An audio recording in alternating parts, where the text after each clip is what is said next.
Hello, आप सभी को जय मसीह की।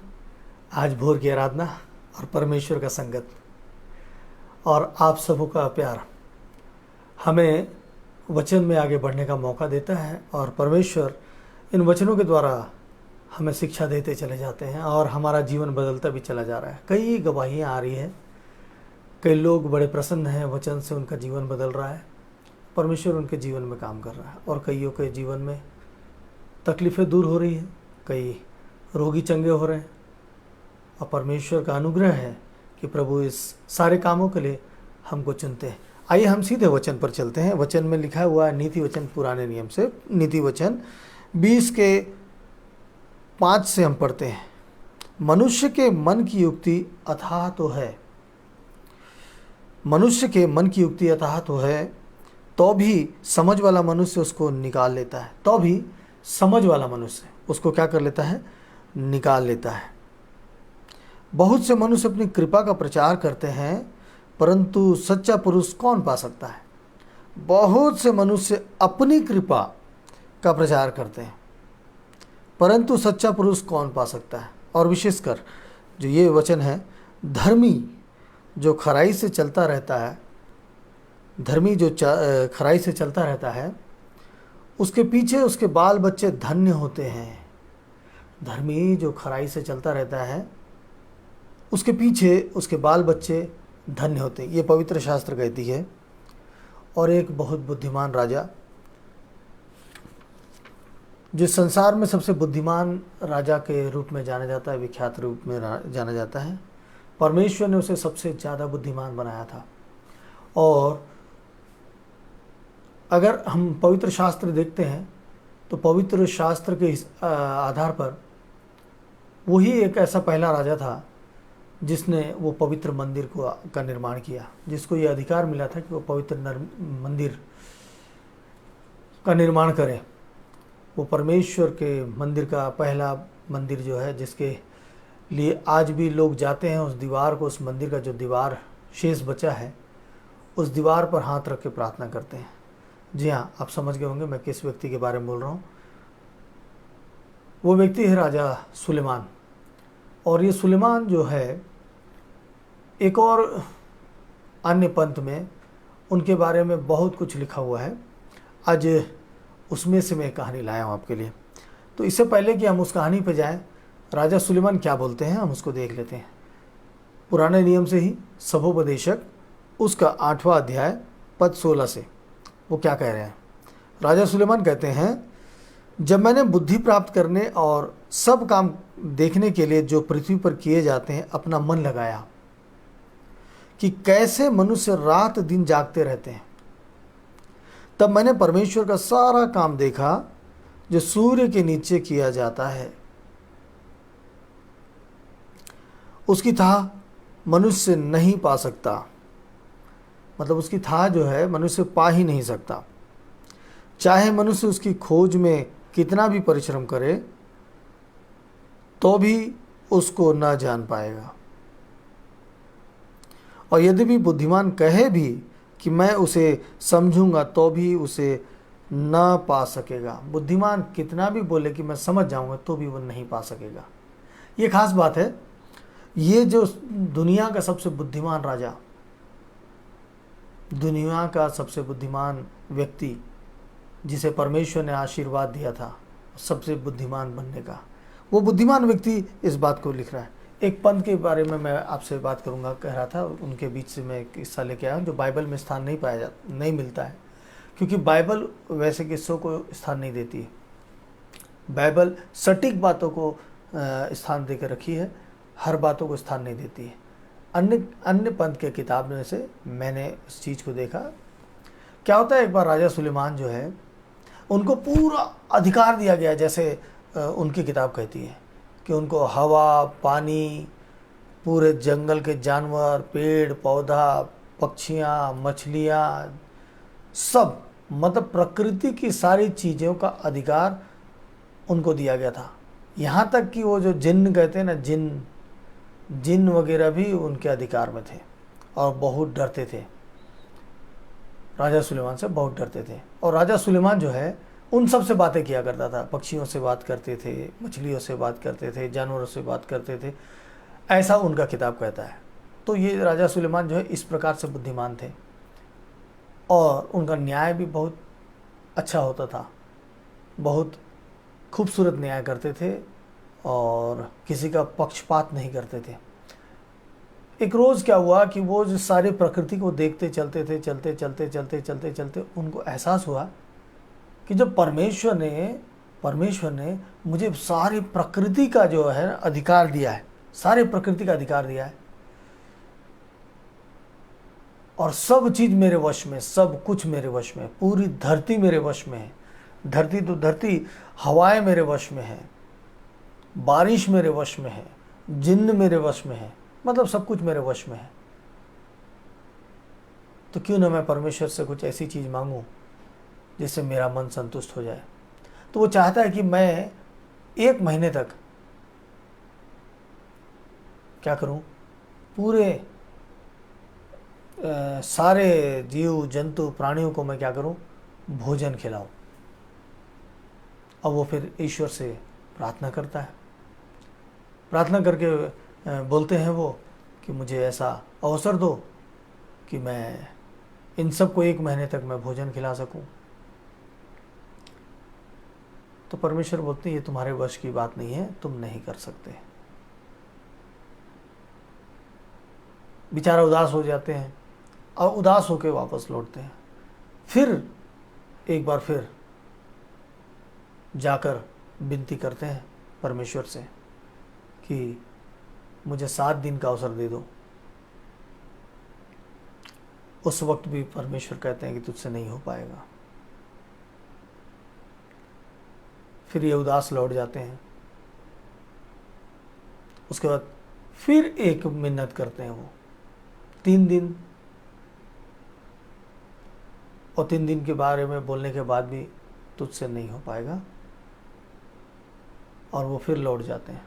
फिर मिन्नत करते हैं कि मुझे 1 दिन का मौका दे दो, 1 दिन, सिर्फ 1 दिन का, कि मैं आपकी इबादत के लिए मैं 1 दिन, जो आपने अधिकार दिया है, मैं सारे जीव जंतु को मैं 1 दिन का भोजन कराना चाहता हूँ, 1 दिन का भोजन कराना चाहता हूँ। परमेश्वर ने इनकार कर दिया। फिर उसे कहते हैं कि ठीक है, जाओ, तुम अगर ऐसा करना चाहते ही हो तो करो।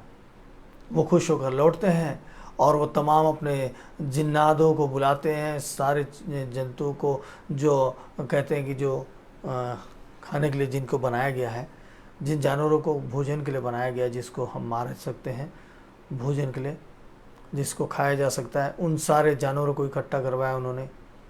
इकट्ठा करवा के उसके बाद उस सारे जानवरों को मारा गया और जो बाकी चीज़ों को भी तैयार किया गया। ऐसे करके पूरा भोजन तैयार करवाया, पूरा भोजन तैयार करवाया और जंगलों में रख दिया। भोजन को रखता गया, रखता गया, रखता गया। ऐसा कहते हैं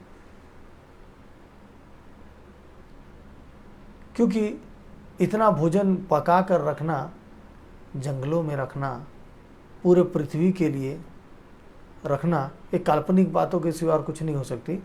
कैसा हो सकता है?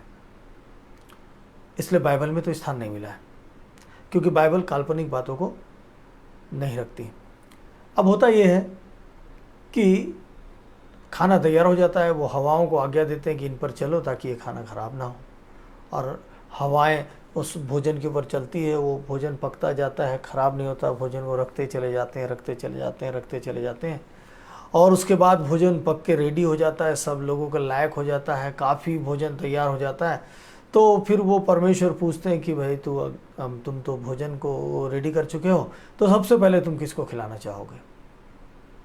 सबसे पहले किसको खिलाना चाहोगे? तो वो बोलता है कि मैं समुद्र के से शुरू करना चाहता हूँ, समुद्र के जीव जंतु से शुरू करना चाहता हूँ। तो फिर वो परमेश्वर जो है एक मछली को, एक बड़ी मछली को आज्ञा देते हैं, बड़ी मछली को आज्ञा देते हैं कि जाओ, सुलेमान ने भोजन तैयार किया है, उसके भोजन को तुम ग्रहण करो। उसकी आज्ञा पाकर वो बड़ी मछली वहाँ समुद्र के किनारे पहुँच जाती है और बोलती है कि सुलेमान, हमने सुना है कि आपने हम सब के लिए भोजन तैयार किया है, तो मैं भोजन के लिए आई हूँ, लाओ मुझसे आपका भोजन का शुरुआत करो। और फिर सुलेमान कहते कि हाँ सही बात है, मैं भोजन तैयार करवाया हूँ आप सबों को खिलाने के लिए, तो चलो भोजन खिलाते हैं। और सुलेमान जो भोजन बनाए थे वो सारा भोजन एक मछली खा गई,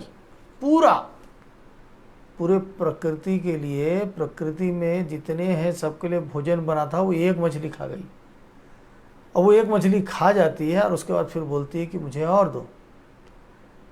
तो राजा सुलेमान बोलते हैं कि तुमने तो पूरा सारा खा गया, अब मैं और तुम्हें कहाँ से दूँ।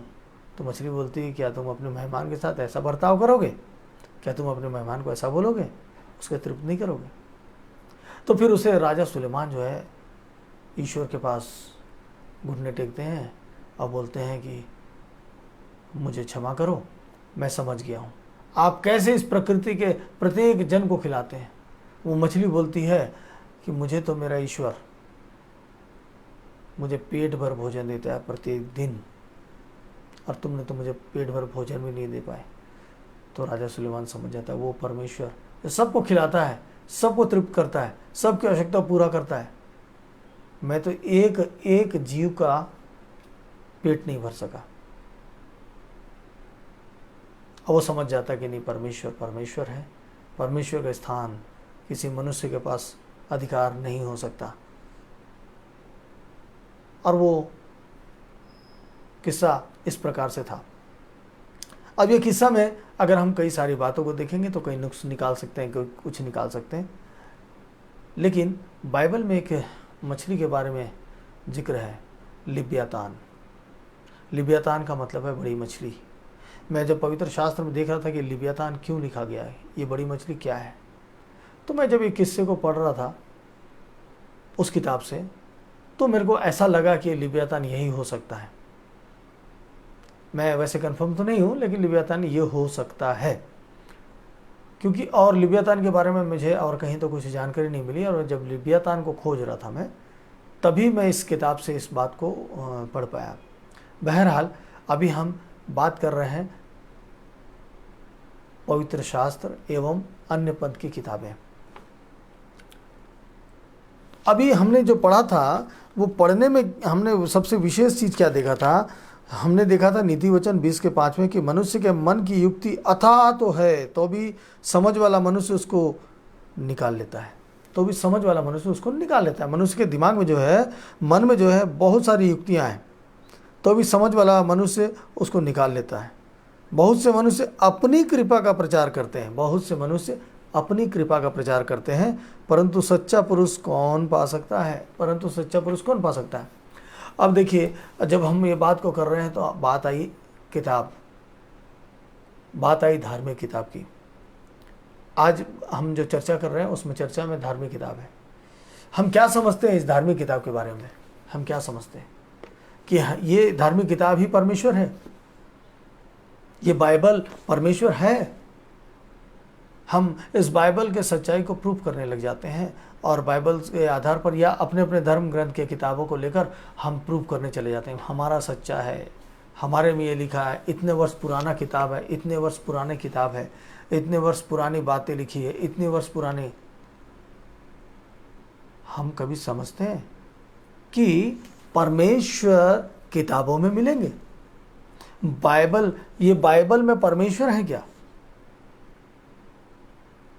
समझने की बात है, हमारे दिमाग में कौन सी बातें भरी है। यहाँ देखो तो कितना सुंदर बात लिखा है, बहुत से मनुष्य अपनी कृपा का प्रचार करते हैं, बहुत से मनुष्य अपनी कृपा का प्रचार करते हैं, परंतु सच्चा पुरुष कौन पा सकता है, परंतु सच्चा पुरुष कौन पा सकता है। अब देखिए, हर मनुष्य अपनी कृपा का, अपनी भलाई का, अपनी सच्चाई का प्रचार करता है ताकि मैं सच्चा ठहरूं और कोई मेरे सामने टिक न पाए। तो हम जो धर्म ग्रंथों को पढ़ते हैं, धर्म ग्रंथ किसके लिए है? परमेश्वर को जानने के लिए है, परमेश्वर के लिए है या हमारे लिए?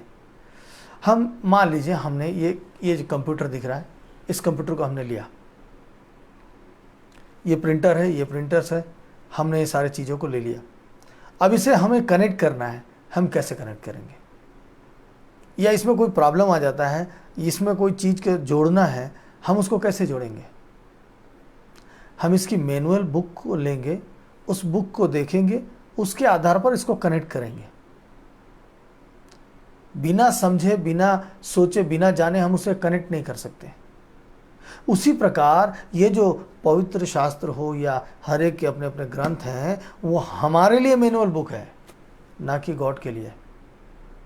गॉड को पाने के लिए मैनुअल बुक नहीं है, हमको अपने आप को सही लाइन में जोड़ने के लिए ये बुक है।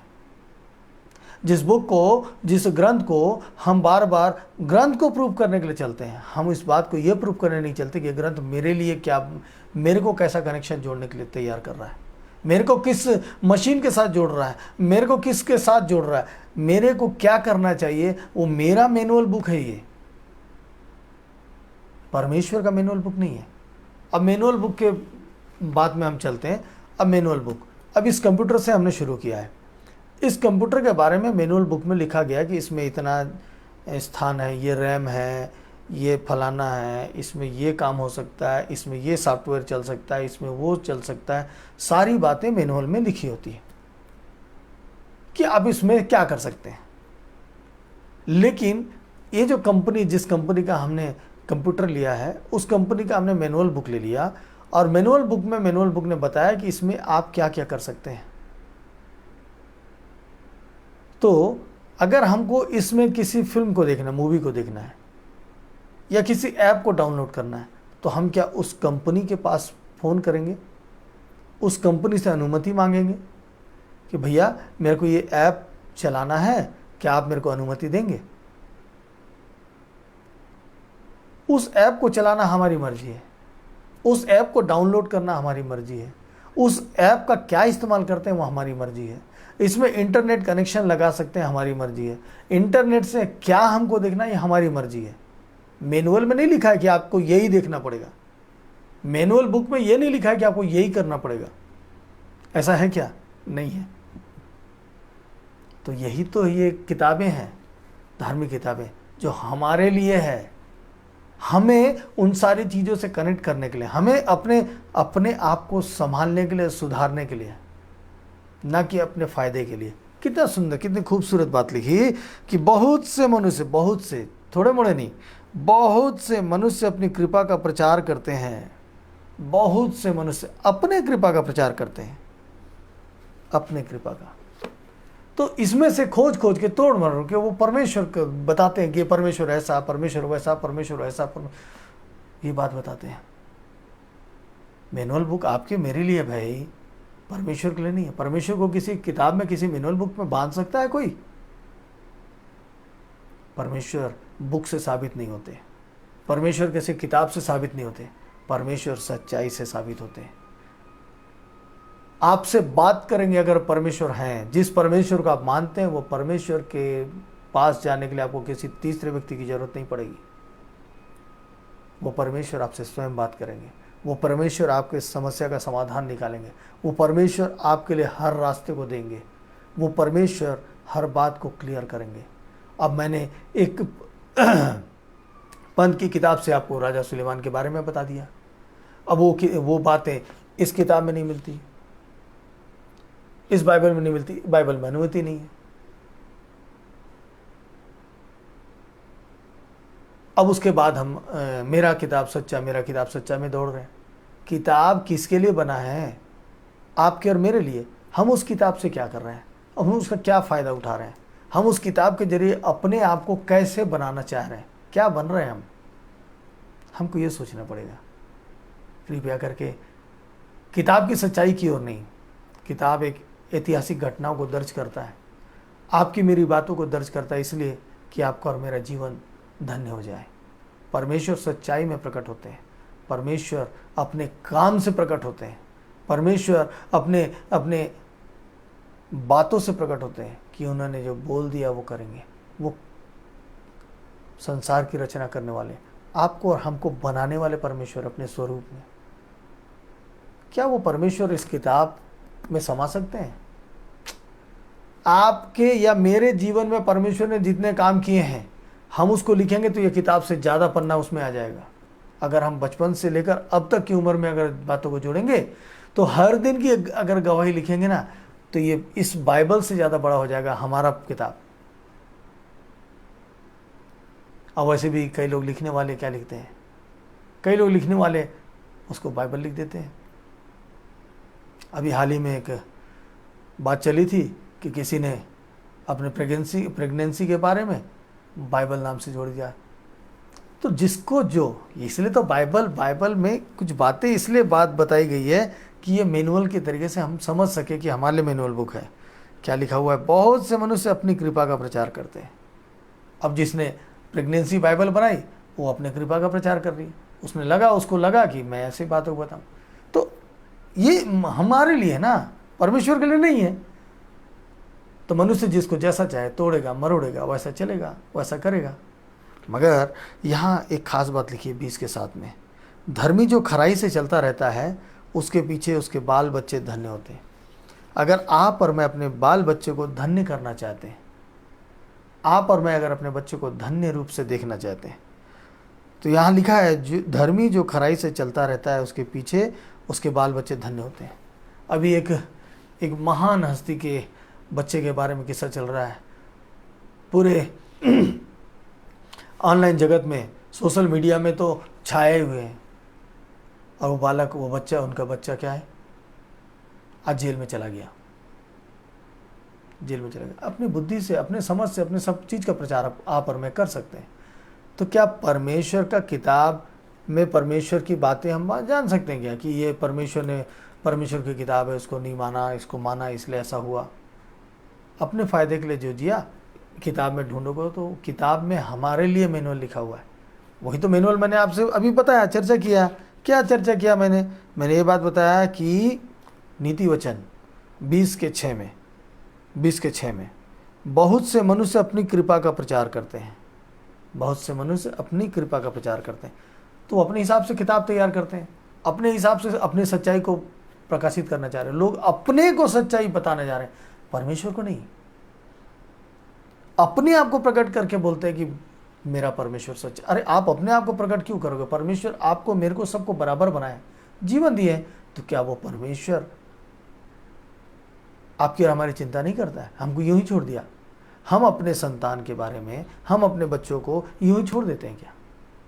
हम अपने बच्चों का ख्याल नहीं करते? हमारा बच्चा अगर निकल कर गया शाम को, रात 10 बजे तक नहीं लौट रहा है, तो क्या आप उसके लिए चिंता नहीं करते? क्या आप उसको बार बार फ़ोन नहीं करते? क्या हो गया, कहाँ है? आपका बच्चा कहीं बाहर पढ़ने गया है, आप एक दिन बिना फ़ोन में बात किए रह सकते हैं क्या? नहीं रह सकते। सोचिए, तो वो परमेश्वर जो हमको बनाया है, जो इसके हाथ में हमारा जीवन है, जिसके हाथ में हमारा सब कुछ है, वो हमको ऐसे छोड़ के रख सकता है क्या? लेकिन हम उस परमेश्वर को छोड़ते हैं, हम उस परमेश्वर से अलग रहते हैं, हम अपने लिए अपने आप को परमेश्वर तैयार करते हैं, हम बुद्धिमान बनते हैं। इसलिए तो राजा सुलेमान ने क्या कहा? राजा सुलेमान जो सबसे बुद्धिमान थे, राजा सुलेमान ने क्या कहा था? देखिए, तो इसको पढ़ते हैं हम लोग फिर से ना, 8 का 17 को। तब मैंने परमेश्वर का सारा काम देखा जो सूर्य के नीचे किया जाता है, उसकी थाह मनुष्य नहीं पा सकता। क्या नहीं पा सकता? उसकी थाह मनुष्य पा ही नहीं सकता। चाहे मनुष्य उसकी खोज में कितना भी परिश्रम करे तो भी उसको न जान पाएगा। चाहे मनुष्य उसकी खोज में कितना भी परिश्रम करे तो भी उसको न जान पाएगा। और यद्यपि बुद्धिमान कहे भी कि मैं उसे समझूंगा तो भी उसे ना पा सकेगा। ये दुनिया का सबसे बुद्धिमान व्यक्ति बोल रहे हैं, है ना, कि यद्यपि बुद्धिमान कहे भी कि मैं उसे समझूंगा तो भी वो नहीं समझ सकता। नहीं समझ सकते भाई, क्योंकि हम अपने लिए तैयार कर रहे हैं ना, हम अपने आप को प्रूव कर रहे हैं, परमेश्वर को प्रूव करने के लिए तैयार नहीं कर रहे हैं। ऐसी बहुत सारी बातें जिस बात को हम आपके सामने रख सकते हैं कि परमेश्वर के लिए हम क्या कर रहे हैं और परमेश्वर हमारे लिए क्या करता है। लेकिन इस बात को याद रखें, जब हम अपने संतान से एक पल के लिए भी दूर रह के बेचैन हो जाते हैं, अपने प्रिय से, अपने पति से, अपनी पत्नी से, अगर वो समय पर नहीं आ रहे या कहीं गए हैं, तो अगर समय पर नहीं आएंगे तो हम उसके लिए बेचैन हो जाते हैं। तो क्या हमारा बनाने वाला हमें यूं ही छोड़ सकता है क्या? नहीं छोड़ सकता। और दूसरी बात, खास बात याद रखिए, ये जो धार्मिक किताबें होती हैं ये हमारे लिए मैनुअल है, परमेश्वर के लिए मैनुअल नहीं है। हमको परमेश्वर किस प्रकार से जीने बताता है, हमारे अंदर क्या एबिलिटी है, क्या क्वालिटी है, उस बात को ये किताब हमें दर्शाती है। उस बात को ये किताब हमें दर्शाती है। चलिए आज इस विषय में फिर लंबा हम बात कर पा रहे हैं, काफ़ी समय हो गया। कभी फिर अवसर मिलेगा तो इस विषय में और विस्तार से चलेंगे। प्रभु आप सबों को आशीष दे। आइए हम प्रार्थना में चलते हैं। सामर्थी प्यारे प्रभु यीशु मसीह, आपका धन्यवाद देते हैं कि आपने बताया है कि ये जो किताब है, पवित्र किताब, ये जो हमारे लिए पवित्र किताब है, जिसको हम मेरा सच्चा करके हम लड़ते हैं। प्रभु सभी किताबें सच्चे हो सकते हैं क्योंकि ये हमारे लिए है, ये हमारे मैनुअल बुक है, आपके लिए मैनुअल बुक नहीं है। मेरे पिता, आपको इस किताब में कौन बांध सकता। अब प्रभु आपको यही भाया कि आप हमें ये बात बताएं कि तुम मुझे किताब में ढूंढते हो, तुम मुझे पन्नों में खोजते हो, मैं तो तुम्हारे भीतर, तुम्हारे अंदर हूँ। तुम मेरे मंदिर हो, मैं तुम्हारे साथ चला फिरा करता हूँ, मैं तुमसे बातें करता हूँ। तुमने अपनी आंखों को बंद कर दिया है और तुम मुझे नहीं, संसार को देखते हो। तुमने अपने कानों को बंद कर दिया है, तुम मुझे नहीं सुनते, इस संसार को सुनते हो। हालेलुया, तुमने अपनी आंखों को बंद कर दिया है, तुम मुझे नहीं देखते, इस संसार को देखते हो। इसलिए तुम मुझे अपने समान समझते हो। प्रभु फिर भी आपकी दया हमारे ऊपर है। हम इस बात को जान गए पिता कि आप आज इस बात को कर रहे हैं कि किताब में नहीं, अपने आप में ढूंढो। किताब में नहीं, किताब के द्वारा अपने आप को बदलो। किताब जो बोलती है उसके अनुसार अपने आप को बदलो, अपने जीवन को बदलो, अपने जीवन को। तब हमारी आंखें खुल जाएगी, हमारे कान खुल जाएंगे, हमारे ज़बान खुल जाएंगे ओ प्रभु, और हम देखने सुनने लग जाएंगे आपको, आपसे बातें करने लग जाएंगे। मेरे पिता परमेश्वर, आज इतनी गहरी बात इतने आसानी से आपने समझाया, मैं आपको धन्यवाद देता हूँ। प्रत्येक जन को आशीष दीजिएगा पिता परमेश्वर। एक एक जन आज इस वचन को सुनकर पिता अपने आप को तैयार करे, क्योंकि सबसे बुद्धिमान व्यक्ति ने कहा है कि मनुष्य कितना भी बुद्धिमान होगा, वो आपके कामों को पूरे तरीके से नहीं ढूंढ पाएगा, तो भी नहीं पा सकता। इसलिए प्रभु हम अपने जीवन को पा जाएं, ये हमारे लिए आपने कहा है। हम अपने जीवन को पा जाएं, हम अपने शांति को पा जाएं। जितने लोग आज शांति पाना चाहते हैं, जितने लोग आज छुटकारा पाना चाहते हैं, जितने लोग आज आपको देखना चाहते हैं, सुनना चाहते हैं, आपके से बात करना चाहते हैं, प्रभु उनके साथ आज रहिए, आज उनकी बातों को सुनिए और प्रभु उनके रोग बीमारी को दूर कर दीजिएगा पिता। धन्यवाद प्रभु, आपने प्रार्थनाओं को सुना है, आपके पवित्र मीठे नाम से मांगता हूँ, आमीन। तो आज मेरे विश्वासी साथियों, हमने एक बहुत बेहतर शिक्षा पाई है। परमेश्वर ने स्वयं हमसे बातें किया कि मैं कौन हूँ और मैं किस में रहता हूँ, तुम कौन हो और तुम किस में ढूंढते हो, तुमको क्या करना चाहिए और मुझे क्या समझना चाहिए, तुम मुझको क्या समझते हो और तुम्हें क्या समझना चाहिए। तो आज इतनी खूबसूरत बात हमें परमेश्वर ने बताया, हम उस परमेश्वर का धन्यवाद करते हैं। चलिए हमको इजाज़त दीजिए, फिर कल एक अच्छी बातों के साथ, परमेश्वर की एक अच्छी आज्ञा के साथ आपसे भेंट करेंगे और परमेश्वर ने चाहा तब हम एक दूसरे से मिल पाएंगे। प्रभु आप सबको आशीष दे। जय मसीह की।